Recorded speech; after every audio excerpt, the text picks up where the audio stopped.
மானம் குறையும் இன்னு மாசு படியும் இன்னு வீணா கதை முடிஞ்சு போச்சு.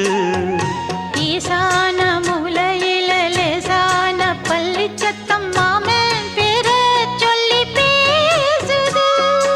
ஆறாத சோகந்தன்ன தீராம சேர்த்து வச்சு ஊரும் சேர்ந்து என்ன ஏசுது.